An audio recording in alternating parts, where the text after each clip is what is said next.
Let's get right to it. He's always been the best. He still is the best. He'll always be the best. BillO'Reilly.com. That's our destination.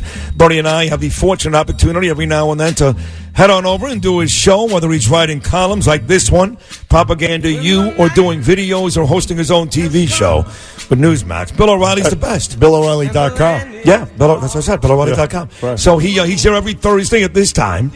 And here he is. I got to tell you, I get text messages. What time is Bill on? What time is Bill on? So here you go, folks. The great Bill O'Reilly. Bill, how are you, pal? I'm hanging tough. Here I am. Well, it's good to have you. You know, listen, we talked an awful lot about your former place of employment this week. Our friend, the president of the Catholic League, Bill Donahue, was on with Neil Cavuto right after the fire started in Paris. And I got to tell you, I tweeted even before I saw Bill Donahue that I thought this thing was very fishy, this fire. I still do. Make a long story short, Donahue starts to prove why, in fact, his suspicions are pretty spot on, and your buddy, your colleague, Neil Cavuto, hangs up the phone on him. What the hell was that? Well, I think that there is a business reason for all of these things going on at FNC. They've got hurt very badly with these far-left boycotts that are still in place. They've lost a lot of money. And the management wants a more moderate approach to life, liberty, and the pursuit of happiness. So when you get speculation about a fire, the word goes out, we don't want that, don't allow that to happen. So I think, and I'm pretty sure that's what that was all about. Bill O'Reilly on the Bernie and Sid show on WABC Radio. Bill, the big, long-awaited Mueller report is going to be released today. The Washington Post, of all people, say it's going to be lightly redacted and that Trump's actions can be interpreted innocently, according to the Washington Post. That's what Barr is going to say. What do you have to say about this? Well, I think Barr is going to say that there's nothing here that warrants the federal government to continue this craziness. And when I say craziness, I want to know what happened. I think you guys do too, right? Yes. You know, you want to know if there were corruption in the election for president. Every American will say, yeah. But what it turns into is a weapon. So does anyone believe that you're going to get the fair assessment of the Mueller report from CNN, MSNBC, the Washington Post, and the New York Times? Anyone? No, I mean, I'll go down to St. Mark's Place, and they'll tell me, no, but Trump's the devil. We should get him. But no, we won't get a fair assessment. Even they will say they won't get a fair assessment. You know, it's interesting. Yesterday, I'm lining up my coverage on BillO'Reilly.com for the Mueller report, and we have to, because we're not going to get the physical report. It might be online sometime. But I said, all right, where do we go for an accurate portrayal of what's happening where? And no one that AP can't do it. Reuters, no. There's nowhere to go in America for people to get an honest appraisal anymore in the age of Trump. That's true. I said that on Breitbart last week. Even Fox News is too much in his favor and his defense. Everybody else tries to malign the guy each and every day. There's nowhere to go. Nowhere. And that really is dangerous. Yeah. It really is. Yeah. And you know, it is ideology, and there's no doubt. I mean, I know all of these people personally. I was in the cable industry for more than 20 years. But it's also money.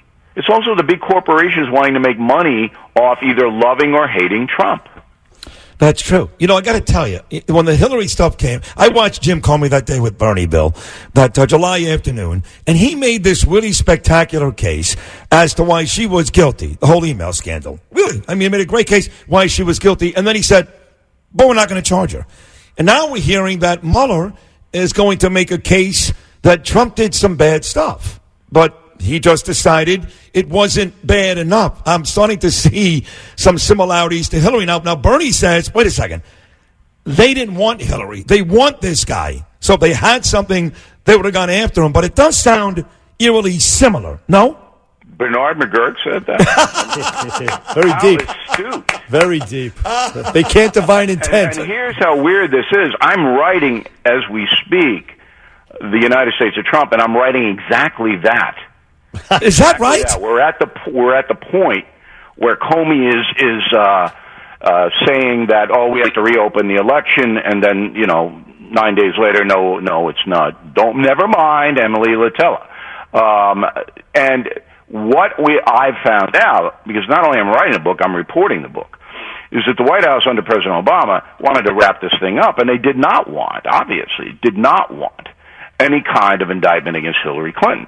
And there was pressure put on Comey to wrap this thing up. And the only reason he reopened it in the first place was because of Weiner. Because he knew that if he didn't tell everybody that Hillary's email showed up on Weiner's computer, Anthony Weiner's computer, and that came out after the election, that he would have been hung. Comey would have been hung. Absolutely right. Okay, that's the only reason he opened it. So there's a lot of stuff going on. Now, I don't know Mueller, and I'm not going to sit here and on the radio and say Mueller wanted Trump to be guilty. I'm not going to say that. I don't think that's fair. I'm going to look at this report in a very objective way, and I'm going to tell my audience on BillO'Reilly.com and on the radio and all the stuff that I do whether Mueller, in my opinion, did a fair job. Because I know a lot about this. And I'll tell you this, and for the WABC audience, Donald Trump is incapable of colluding with anyone. His concentration span is 30 seconds. He doesn't speak Russian. All right? He can't collude. That's not what he does, ever in his life. He didn't even collude with his mother when he was born. Yeah. He popped out, he said, "Fabulous, isn't this great? You're the greatest mother." And he combed his hair, got in a limo, and opened up a real estate agency. All right? Yeah. The man does not do that. He is not a planner, plotter. Now, Hillary Clinton, that's a different story. All right? But you got to know who you're dealing with. So from the jump, there's this complicated, secret, I'm going to collude, my people are going to collude.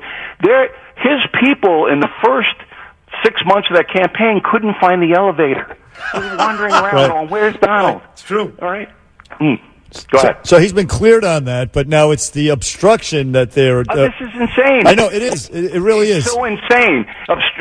Trump is an emotional guy in the sense that he says whatever pops into his mind.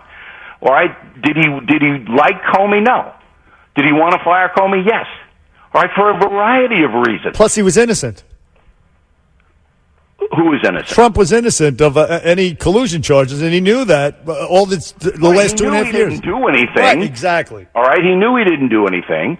And then he said, "Well, if I didn't do anything, why are all my people getting indicted?" See, I don't know. I mean, it's hard for me to explain Donald Trump, even though I've known him for 30 years.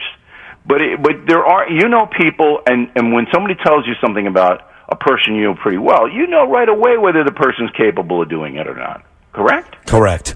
All right, and so all of this was driven by hatred. One of the most riveting parts of the Trump book is the reaction when he won. There were reporters actually pounding their desks in public, screaming and cursing. Wow. When Donald Trump... Reporters. All right, so the hatred started then. They latched on to this deal, this Russian collusion thing, and now it all comes to an end today, I hope. I do believe it will come to an end. I think the folks have had it. Certainly hope so. Bill O'Reilly, look, we could talk to you all day, but we're out of time. BillO'Reilly.com. It's a great website, better than any cable news channel you'll ever watch. Also, the United States of Trump. You can pre-order it at BillO'Reilly.com. Thank you very much, Bill. All right, happy Easter and Passover, you guys. Enjoy the weekend. Thank you, Bill. Talk soon. You too. Talk to you in a couple of weeks. Thank you. The great Bill O'Reilly. Go read his latest column, Propaganda You. Still to come, John Batchelor. And Bernie wrote a couple jokes for my big stand-up night. Stick around. Lots to do. We'll be right back.